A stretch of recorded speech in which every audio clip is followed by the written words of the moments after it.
창세기 44장 1절부터 13절까지 말씀 찾으셔서 우리 교독하겠습니다. 요셉이 그의 집 청지기에게 명하여 이르되 양식을 각자의 자루에 운반할 수 있을 만큼 채우고 각자의 돈을 그 자루에 넣고 또 네 잔 곧 은잔을 그 청년의 자루 아귀에 넣고 그 양식값 돈도 함께 넣으라며 그가 요셉의 명령대로 하고 아침이 밝을 때 사람들과 그들의 나귀들을 보내니라.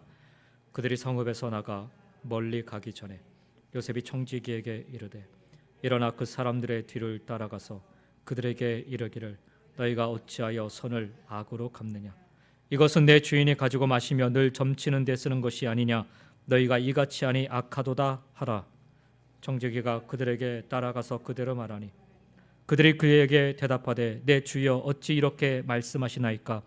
당신의 종들이 이런 일은 결탄코 아니하나이다.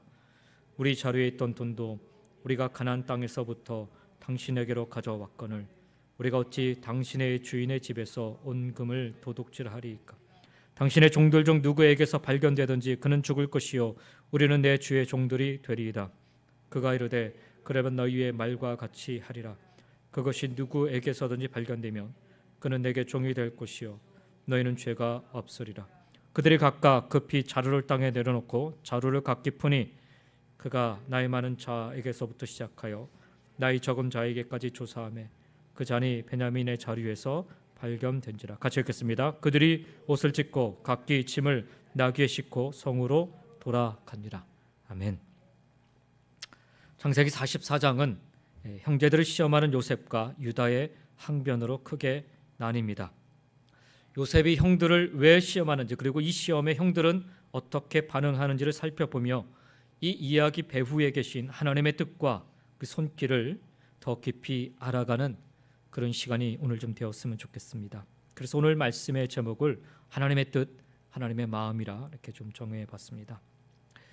요셉은 형들을 시험하기 위한 준비를 마치고 이제 진짜 시험을 시작합니다. 형들의 마음을 알아보기 위해 정말 어려운 문제를 내는 것입니다. 이 시험에서 형들은 베냐민을 두고 선택을 해야 하는 아주 어려운 상황에 놓이게 됩니다. 그리고 이전에 그랬던 것처럼 동생을 버릴 것인지 아니면 동생을 구하기에 다른 것을 포기할 것인지를 선택해야 했습니다. 잔인한 것 같지만 한편으로 요셉은 이런 계산된 시험을 통해 형들에게 기회를 주고 있습니다. 이 시험이 형들에게는 자신의 지난날의 죄를 회개했는지를 증명하며 과거를 지우고 마음에 있는 죄책감을 떨쳐버릴 수 있는 그런 기회가 될 수 있는 것입니다. 다른 한편으로는 이 시험은 요셉 자신에게도 해당이 됩니다. 형들을 용서할 기회를 찾고자 하는 노력이 이 시험 안에 담겨져 있기 때문에 그렇습니다. 우리는 내가 범한 죄가 드러나는 것을 원하지 않습니다. 또한 그 모습을 똑바로 보는 것도 싫어합니다.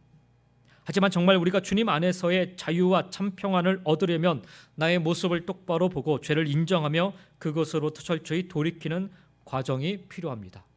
오늘 큐티 본문의 말씀이기도 하지만 스데반이 마지막 죽기 직전에 이스라엘 백성들 앞에서 회개를 촉구합니다. 그들이 무엇을 잘못했는지를 마지막 순간에 일일이 나열합니다. 그때 백성들의 모습을 보면 마음이 찔렸다라고 얘기를 해요. 그런데 그들이 마음이 찔림은 받았지만 오히려 더 악해져가는 모습을 보게 됩니다. 그래서 그들은 스데반을 성 밖으로 끌어내서 돌로 쳐 죽이죠. 자신들이 죄인 죄가 드러나는 것을 원하지 않았기 때문에 그렇습니다. 그것을 똑바로 직시하는 것조차도 싫어했기 때문에 그렇습니다. 그러나 구원을 받으려면 영원한 참 생명을 얻으려면 우리 모두는 다 이 죄가 드러나야 되고요. 이 죄를 똑바로 볼 수 있어야 하는 것입니다. 그래야 나의 모습을 보고 죄를 인정하며 그것으로부터 철저히 돌이키는 과정이 시작되기 때문에 그렇습니다. 요셉의 형들이 지금 그러한 과정을 거치고 있는 것입니다. 싫지요. 자기의 잘못들이 드러나는 것은 싫습니다. 그러나 이 시험을 통과해야만 그들이 진짜로 하나님의 자녀로 또 형제들과의 사랑을 회복할 수 있는 거죠. 이 시험을 통과한다면 자신들에게 붙어 있는 동생을 팔아버렸다라는 무자비한 형들이라는 이 꼬리뼈를 뗄 수가 있게 되는 것입니다. 반면 요셉의 입장에서는 사실 형들을 용서하나 안 하나 별 의미가 없지 않나 하는 생각이 들 수 있습니다. 이미 요셉은 성공해서 잘 살고 있는 요셉의 입장에서는 굳이 형들과 또다시 얽힐 필요가 있을까 그런 마음이 듭니다. 그들과 아무런 상관없이 살아도 될 만큼 요셉은 충분히 잘 살고 있으니까요. 과거의 아픈 상처를 드러내 그게 누구의 잘못인지를 따지는 것도 억울한 인생 사례가 지금도 계속되고 있다면 문제가 되겠지만, 이제는 누가 뭐라 해도 아주 크게 성공해서 모두가 다 부러워하는 삶이니 굳이 과거의 일로 인해서 시시비비를 따져 뭐할까 싶기도 합니다. 솔직히 과거 일이 억울했다면 지금 눈앞에 있는 형들을 그냥 감옥에 가둬두던지 아니면 죽이든지 하면 그만입니다.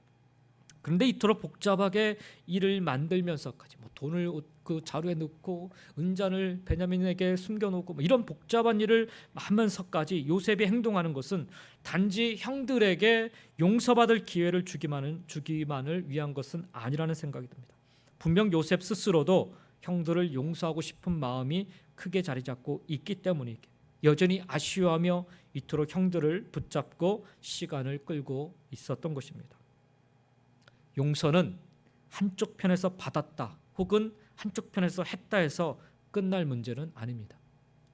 용서는 용서를 하는 쪽과 용서를 받는 쪽 모두가 다 인정하고 공감해야 가능한 문제입니다.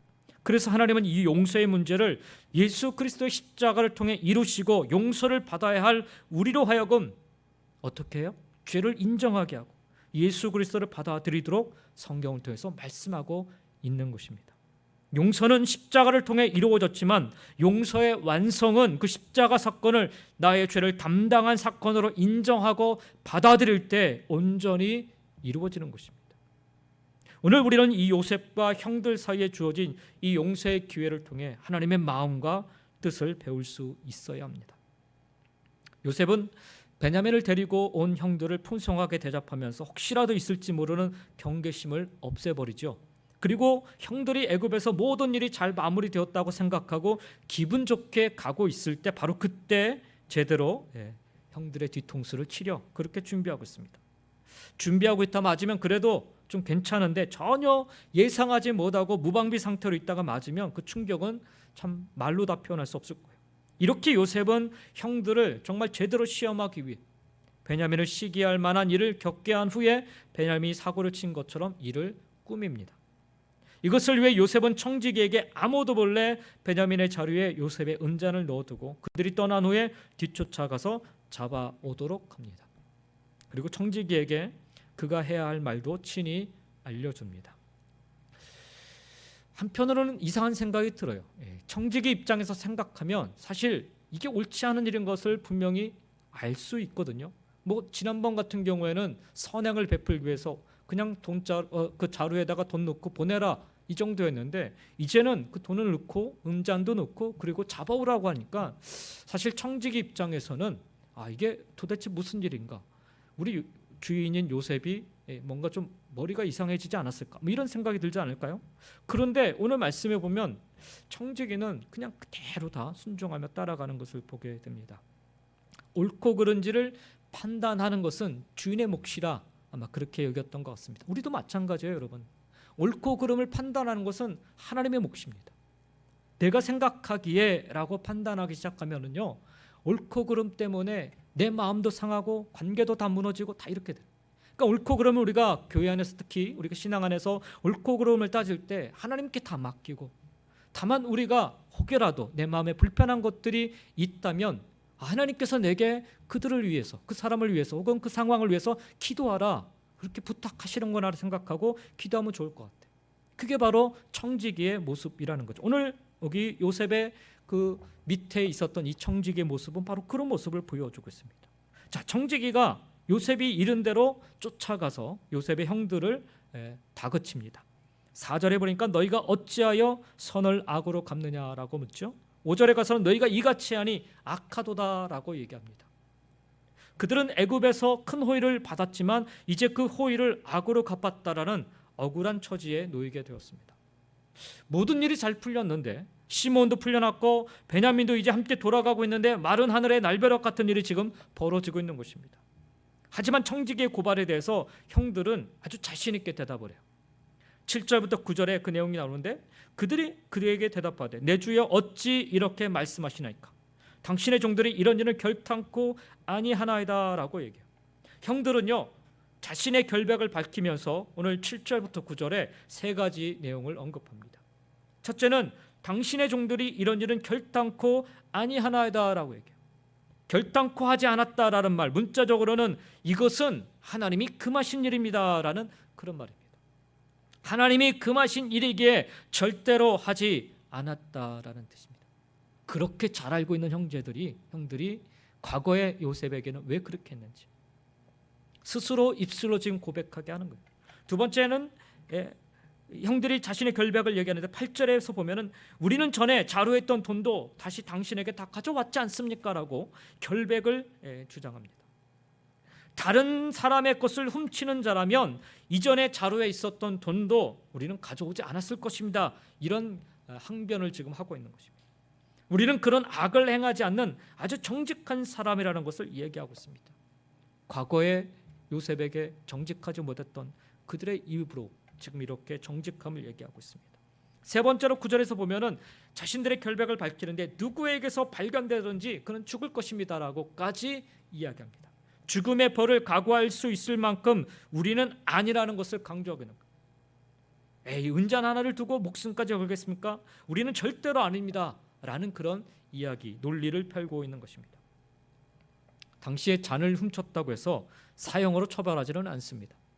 하지만 이처럼 강하게 말할 수 있는 것은 자신들이 이런 일을 하지 않았다라는 것이 너무나 분명한 일이기 때문에 그렇습니다.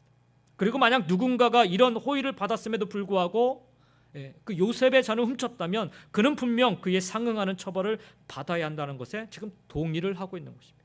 그런데 결과는 어떻게 나타났어요? 청지기가 나이 많은 자부터 차례대로 자루를 조사하기 시작하자 베냐민의 자리를 열기 전까지 사실 생각해 보면은 그들 한 사람 한 사람의 자루에 돈꾀가 하나씩 다 나왔어요. 사실 이것만 봐도 가슴이 철렁할 그런 상황 아닙니까? 근데 돈자루가 나온 것에는 별 반응이 없어요. 그저 그냥 은잔만 지금 나오나 안 나오나 그것만 지금 생각하고 있어요.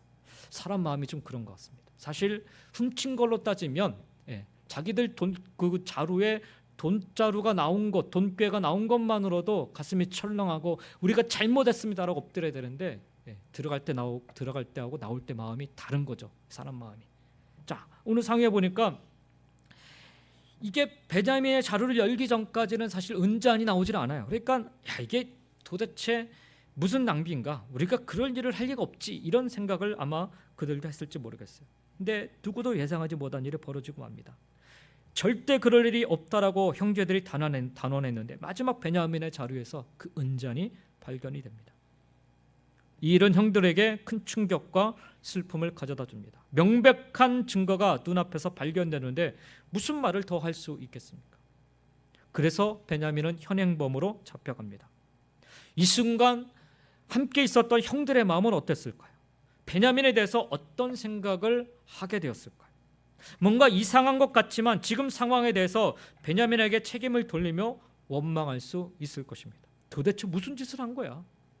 전후 상황을 잘 들어보지도 않고 당장 지금 베냐민의 그 자루에서 은잔이 나왔으니 도대체 너 무슨 짓을 한 거야? 자기가 벌은 일은 자기가 알아서 해야 되겠지. 충분히 그런 마음을 가질 수도 있었을 것입니다. 그리고 곧장 집으로 돌아가 야곱에게 있는 그대로를 다 이야기하고 이 일은 베냐민이 남의 물건을 훔쳐서 생긴 일이기 때문에 자신들도 다른 방법이 없었다라고 말할 수 있었을 것입니다. 야곱은 베냐민이 집을 떠나기 전에 이 모든 것을 하나님께 맡기면서 베냐민에 대해서 이르면 이르리라 라고까지 말하지 않았습니까? 야곱이 지금과 같은 최악의 상황을 각오했으니 슬픔은 크겠지만 그래도 괜찮지 않을까 형제들이 충분히 생각할 수 있는 상황입니다. 형들이 여전히 아버지의 특별한 사랑을 받고 있는 베냐민을 만약에 아직까지 질투하고 있다면 자기들끼리 집으로 돌아갔을 것입니다. 그래요. 한 사람만, 이 은잔 훔친 사람만 잡아가면 되는 거니까 아마 이렇게 하고 그냥 자기들은 아버지한테 돌아갔을 거예요. 그리고 나서 베냐민을 애굽에 두고 온 것을 어쩔 수 없는 일이라 그렇게 말했을 거예요. 마치 과거에 요셉을 잃어버렸을 때 어쩔 수 없었습니다 라고 이야기했던 것처럼 베냐민은커녕 자신들도 겨우 살아서 돌아왔다라고 말할 수 있는 것입니다. 이들이 옛날처럼 자신만을 생각한다면 과거 요셉에게 했던 것처럼 베냐민을 애굽에 남겨두고 그냥 횡하니 떠날 수 있습니다. 하지만 이번에는 다릅니다. 형들이 달라졌어요. 동생을 생각합니다. 그리고 동생을 기다리고 있는 아버지를 생각합니다. 그래서 자기들만 돌아갈 수가 없게 된 거예요. 그들은 큰 슬픔으로 옷을 찢고 성으로 돌아와서 다시 요셉 앞에 엎드립니다. 오늘의 본문의 말씀은 상당히 그 과거에 요셉이 그 애굽으로 팔려가기 직전의 그 상황과 많이 오버랩됩니다. 그래서 형들이 요셉의 옷을 찢어서 구덩이에 넣었는데 오늘 여기 말씀에 보면 자기들이 베냐민을 대신해서 옷을 찢고 슬픔을 표현하고 있습니다. 이 형들이 이런 선택을 한 것은 그들이 가지고 있던 동생에 대한 생각이 달라졌기 때문에 그렇습니다. 사람은 상대방을 어떻게 생각하느냐에 따라 행동이 달라집니다. 형제를 경쟁자로 생각하고 내가 받을 수 있는 부모의 사랑을 빼앗아가는 존재로 생각하면 형제는 적이 될 수밖에 없고 미워할 수밖에 없습니다. 사사건건 따지고 잘잘못을 가리고 실수나 죄를 지적하게 됩니다. 우리는 기본적으로 가족에 대해서 우호적으로 반응하지만 순간순간 우리는 가족을 가족이 아닌 것처럼 생각하고 반응할 때도 있습니다. 가족을 원수처럼 생각하고 함부로 대하게 되기도 합니다. 여러분 가까이 있는 가족, 나와 함께하는 사람은 적이 아니지요. 내가 사랑해야 하는 가장 소중한 존재들입니다. 뿐만 아니라 교회는 주님 안에서 한 가족입니다. 그래서 서로가 서로에게 정말 소중한 존재입니다.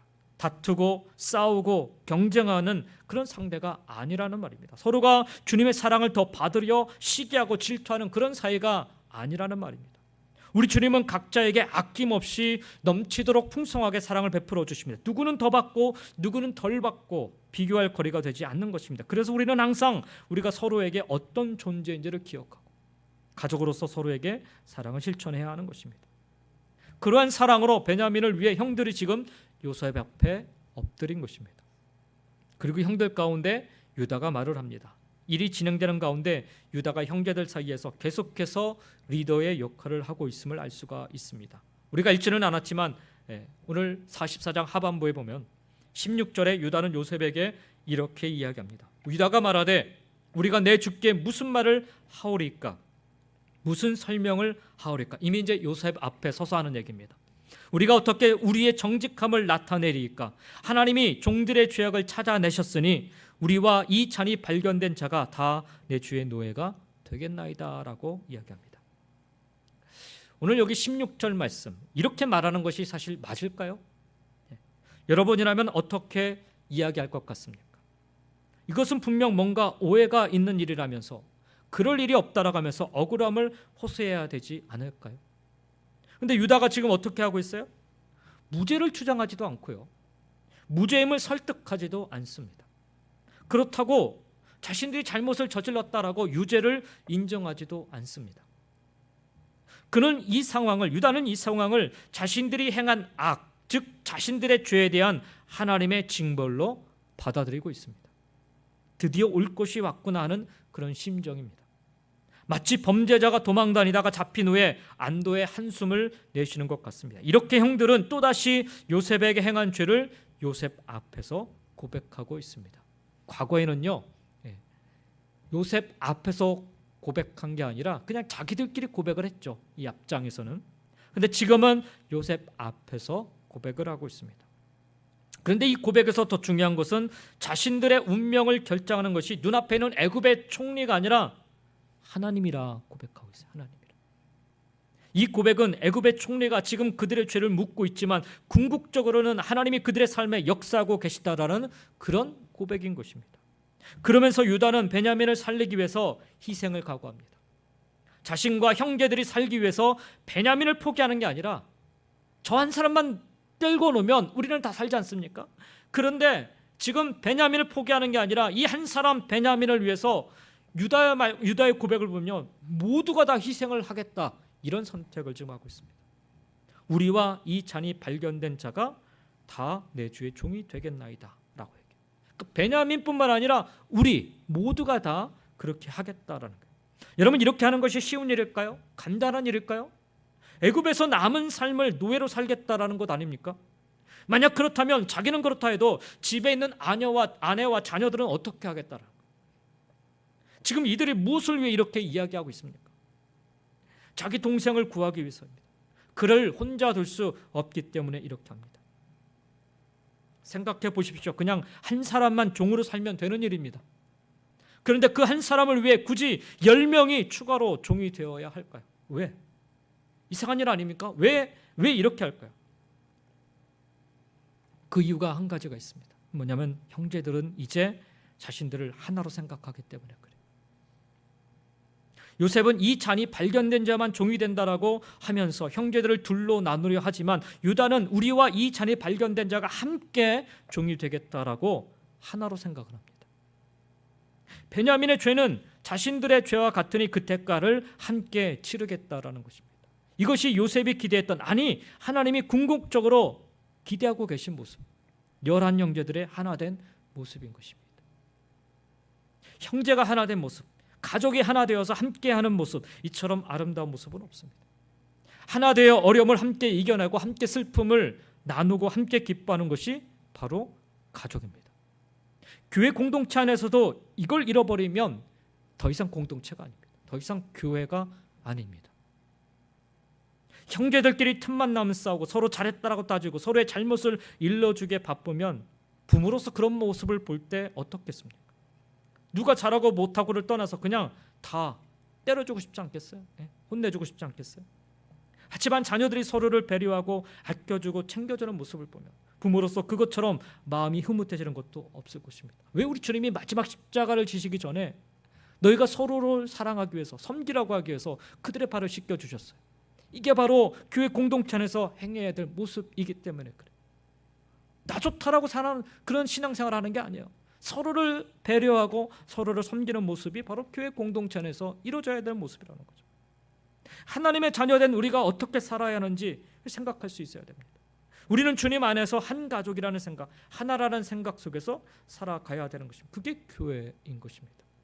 나 혼자 신앙생활은요, 교회가 될 수 없습니다. 나 혼자 신앙생활은요, 더 이상 신앙이 되지 못하는 것입니다.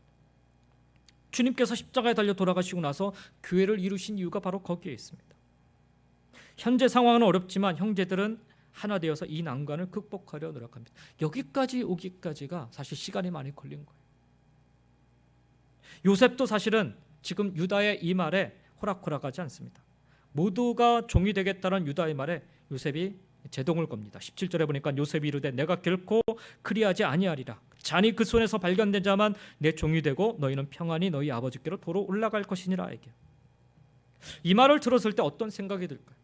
이 말대로 하면 나머지 사람들은 평안히 아버지께로 돌아갈 수 있어요. 곡식을 들고 아내와 자녀들이 있는 곳으로 집으로 평안하게 돌아갈 수 있습니다. 그런데 여기 평안이라고 번역된 단어, 우리가 잘 아는 샬롬인데요. 그들이 만약 베냐민을 두고 돌아간다면 정말 평안할 수 있을까요? 요셉을 그렇게 팔아넘기고 그들이 그 지난 시간 동안에 평안했을까요? 아니요, 그렇지 않습니다. 약속을 저버리고 베냐민을 두고 돌아온 그곳에서 샬롬은 있을 수 없어요. 이렇게 일이 심각하게 진행되는 동안에 특별한 것은요, 정작 누명을 쓰고 있는 베냐민은 아무런 말도 하지 않고 있어요. 자신의 억울함이나 결백을 외치는 말도 없습니다. 성경은 의도적으로 이 베냐민의 말을 기록하지 않습니다. 옛적에 요셉이 형들에 의해 상인들에게 팔릴 때와 똑같은 상황을 보여주고 있습니다. 성경은 이렇게 이 일을 서로 비교하고 있는 것입니다. 그래서 같은 상황에서 형들이 과연 어떻게 달라졌는지, 어떤 선택을 하게 되는지를 지금 보여주고 있어요. 또한 베냐민이 억울함을 호소하고 감정을 자극하는 말을 해서 베냐민의 말에 의해서 형들이 다르게 반응하는 것이 아님을 그들 스스로가 지금 이렇게 바뀌어가고 있다는 것을 알려주고 있습니다. 이들의 변화는 하나님의 역사하심의 결과입니다. 요셉은 또 한 번 베냐민만 남기고 돌아가라 말했지만 유다는 그렇게 할 수 없는 이유를 장엄하게 설명을 합니다. 오늘 44장 18절부터 34절은요, 유다가 요셉을 설득하기 위해 했던 말인데 창세기에서는 가장 긴 말입니다. 그리고 많은 그 법률적인 지식을 갖고 있는 사람들이 이야기하는 것 중에 하나가 가장 아름다운 변론 중에 하나다라고 그렇게 꼽고 있습니다. 자신이 베냐민을 대신하여 종이 될 것이니 고향에 계신 늙은 아버지를 생각해서 선처해달라 호소합니다. 베냐민을 위한 그의 중보는 형제를 향한 사랑과 아버지를 향한 깊은 관심을 드러내고 있습니다. 사실 누가 종이 되든지 애굽의 총리 입장에서는 그다지 중요하지 않아요. 하지만 유다의 입장에서는 베냐민이 반드시 돌아가는 것이 무엇보다 중요했습니다. 그래서 아버지가 사랑하는 동생을 위해 기꺼이 자신을 희생하려 합니다. 유다의 모습이 이 창세기 중간에 한번 실수한 이후로 많이 바뀝니다. 자, 여기까지가 오늘 본문의 내용인데요. 창세기에서 요셉의 생애가 시작되면서 이 이야기의 초점이 계속 요셉에게 있었는데 요셉이 총리가 되고 나서는 이야기의 초점이 요셉의 형들에게로 살짝 옮겨가는 것을 느낄 수가 있습니다. 그리고 오늘 본문 후반부에 이르러서는 그 초점이 형제들 중에서도 유다에게로 조금 더 집중되고 있음을 알 수가 있습니다. 그러면서 가족을 살리기 위한 유다의 리더십이 부각되고 있습니다. 유다의 리더십 어떻게 말할 수 있을까요? 유다가 어떤 일을 했습니까? 오늘 본문에 보면은 이 발견하다라는 동사가 총 8번이나 반복되고 있는데 베냐민 자루에 은잔이 발견됨에 따라 그들의 악이 드러납니다. 발견돼야 드러나는 거예요. 우리가 하나님의 말씀을 왜 읽습니까? 우리 죄를 발견해 나가기 위해서 읽는 거예요. 발견돼야 악이 드러나, 우리 죄악이 드러나요. 그래야 우리가 하나님 앞으로 나아갈 수 있는 거예요. 안 드러나면 여전히 우리는 어둠 속에 그냥 조용히 은밀하게 그렇게 살아가는 거예요. 그러니 여러분 혹여라도 여러분 눈에 내 자신의 그 자역들이 발견되었다면 여러분 감사하시기 바랍니다. 누군가의 그런 아픔들이 드러났다면 여러분 감사하시기 바랍니다. 드러나야 돼요. 드러나는 순간부터 하나님께로 나아가는 길이 시작되는 겁니다. 그렇게 발견된 악은요 야곱의 가정에 영향을 주려 합니다. 유다는 그 악이 아버지에게 미치는 것을 막으려 합니다. 유다가 행한 모습을 보면요 자기 희생을 통해서 이 일을 막습니다. 이 악이 이 잘못된 이런 것들로 인해서 자신의 가족에게 임하는 이 악을 유다가 자기 희생으로 막습니다. 요셉의 시험을 통해 형들은 자신들이 변화되었고 동생에게 지은 죄를 회개했음을 보여주고 있죠. 그리고 그러한 변화는 가족을 위한 자기 희생으로 나타나고 있습니다. 비록 야곱의 가정은 죄악으로 인해서 크게 상처를 입었고 깨어졌지만 그 모든 고통과 아픔을 품고 자신을 희생한다면 병든 가정은 치료되고 가정의 아픔은 회복되는 것입니다. 사실 중요한 메시지가 여기에 담겨져 있습니다. 가정이든 공동체든 우리 인류든 우리 모든 사람에게든 이 바로 희생을 통해서 회복된다. 가정을 건강하게 만드는 것, 서로를 향한 희생, 사랑입니다. 요셉의 형들이 어려운 시험에 통과하는 모습을 보면서 형제에 대한 미움은 악을 부르지만 그런 악을 막는 것은 자기 희생이라는 것을 우리가 생각해 볼 수가 있습니다. 가정에 죄가 들어오는 것을 막으려면 자기 희생이 필요합니다. 자신을 희생하며 그 사랑을 실천할 때 가족 구성원들의 관계는 더 나은 방향으로 발전하게 됩니다. 만약 여러분이 속한 곳에서 뭔가 긍정적인 유익을 얻고 있다면 뭔가 만족을 얻고 있고 뭔가 편안함을 얻고 있다면 그렇다면 그것은 누군가의 희생으로부터 얻은 결과인 것입니다. 누군가가 희생하고 있기 때문에 그 혜택을 내가 지금 누리고 있는 거예요. 아무런 희생 없이 그냥 주어지는 것이 아니라는 것입니다. 나의 희생이 없다면 그것이 그냥 주어지는 것이라 착각해서는 안 되는 것입니다. 희생이 없는 곳에는 사랑의 수고가 없는 곳에는 어떠한 평안도 만족도 있을 수 없습니다. 누군가 희생하지 않으면 어떠한 유익도 얻을 수가 없는 것입니다. 그것이 가정이든 교회든 사회든 다르지 않습니다. 가정에서 아내나 남편의 희생이 없다면 가정은 건강한 모습을 이룰 수 없습니다. 가정 안에서 얻을 수 있는 만족을 얻을 수가 없습니다. 아내나 남편이 희생하기 때문에 가정에 샬롬이 있는 것입니다. 평안이 있는 것입니다. 혹시 아내나 남편으로서 내가 별다른 희생을 하지 않는데 그래도 우리 집에는 별 문제가 없다라고 생각하시는 분 계신지요? 그런 경우는 두 가지 중에 하나입니다. 내가 해야 하는 희생을 다른 사람이 지금 하고 있는 거예요. 그래서 가정이 평안한 거예요. 아니면 아내나 남편의 희생이 없기 때문에 가정에 문제가 있지만 깨닫지 못하고 있는 것. 그 둘 중에 하나인 거죠. 아내나 남편의 희생이 없다면 어떨까요? 아내나 남편이 자신의 유익만을 추구하며 가정을 뒤로 밀어두고 자기만을 위해 산다면 어떻게 될까요? 편하죠. 네, 자기 중심이니까. 그러나 그 피해는 다른 사람에게 다 돌아간다는 거예요. 가족에게 돌아가는 거예요. 악이 임하게 되는 것입니다. 지금 유다가 지금 막고 서 있는 부분, 감당하고 있는 부분이 바로 그 부분이라는 거예요. 교회도 마찬가지입니다. 여러분의 교회에서 뭔가 유익을 얻고 계시다면 그 유익은 누군가가 수고하고 희생하고 있기 때문에 얻은 것입니다. 그런 희생이 없다면 교회는 유지될 수 없고 만족을 얻을 수가 없습니다. 그러니 우리가 목표로 삼아야 하는 것은 나의 유익이 되어서는 안 됩니다. 나만 편하면 됐지. 그렇게 돼서는 안 돼요. 우리가 생각하는 것은요, 어떻게 하면 나를 효과적으로 공동체 유익을 위해 희생할 수 있을까? 자기 희생의 삶으로 우리가 자꾸 나아가야 돼요. 이게 어린아이 신앙에서 성숙한 신앙으로 나아가는 모습이라는 거죠. 이게 우리의 목표가, 신앙의 목표가 되어야 하는 것입니다. 지금 이스라엘, 다시 말하면 그 요셉의 형제들, 그 야곱의 아들들의 모습이 이렇게 지금 바뀌어가고 있다는 것을 지금 보여주고 있습니다. 나의 삶의 목표와 방향을 자기 자신에게만 맞추며 살았던 이들이었는데, 나의 유익과 만족에 맞추며 살았던 이들이었는데, 그래서 너무나 쉽게 죄악이 그들 삶에 들어와 자라잡고 있었던 거예요. 원하는 대로 되지 않을 때 원망과 미움이 그래서 생겼던 거예요. 그런데 그 모습에서 이제는 자기 삶의 모습이, 자기 삶의 모습들이 자기 유익과 만족이 아니라 다른 사람의 유익을 위해서 바뀌어가는 모습을 보게 돼요. 주님의 기뻐하시는 일에 있고 주님의 뜻을 이루기 위한 일에 있는 것으로 바뀌어가게 돼요. 그래서 공동체 유익과 만족을 내 삶의 목표로 둔다면, 그래서 그 목표를 위해 자기 자신을 희생하게 된다면 결국 그 유익과 긍정적인 결과는 공동체에 속한 모두에게 임하게 된다는 거예요. 유다 한 사람의 모습을 보여주고 있지만 사실은 이게 하나님께서 우리에게 보여주시고자 하는 그런 모습이라는 거죠. 바로 이런 모습을 통해서 우리 가운데 악이 역사하는 것을 막고 서로의 관계가 더 평화롭게, 또 만족스럽게, 또 성경에서 얘기하는 샬롬으로 발전해 가는 것을 경험하게 되는 것입니다. 기억하셔야 될 것은요, 희생이 있는 곳에 친밀함이 있습니다.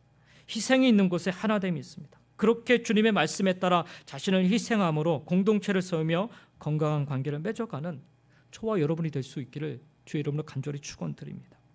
여러분, 이것이 이제부터 애굽에서 시작될 하나님의 백성으로서의 공동체가 보여주어야 할 그런 모습인 것입니다. 하나님은 이들을 통해서 바로 이와 같이 자기 희생을 통한 섬김과 사랑을 기대하고 계신 거예요. 이제 때가 됐다라는 거예요. 이제 때가. 이때를 하나님께서 기다리신 거죠. 그리고 이 희생과 섬김으로 참된 생명의 공동체가 유지되어 갈 수 있음을 지금 가르치고 계신 것입니다. 결국에는요, 예수 그리스도께서 십자가를 통해 이루신 그 희생과 섬김의 모습으로 참된 구원이 이 땅에 임하게 됨을 이 사건을 통해서, 이 상황을 통해서 미리 보여주고 계신 것입니다. 우리 주님께서 2000년 전에 먼저 자신의 모든 것을 다 쏟으시고 희생하셨습니다. 그리고 그 은혜를 지금 우리가 누리고 있습니다. 그러니 우리도 믿음으로 우리 주님을 본받아서 지금 유다가 보여주고 있는 모습처럼, 아니 지금 이 야곱의 형제들이 지금 변화되어 보여주고 있는 모습처럼 희생과 섬김의 삶, 이러한 모습을 살 것을 오늘도 우리가 함께 결단하시고 또 간절히 소망하시면서 그렇게 하나님 앞에 서 있는 저와 여러분 모두가 다 되시기를 예수님의 이름으로 간절히 축원드립니다. 기도하겠습니다.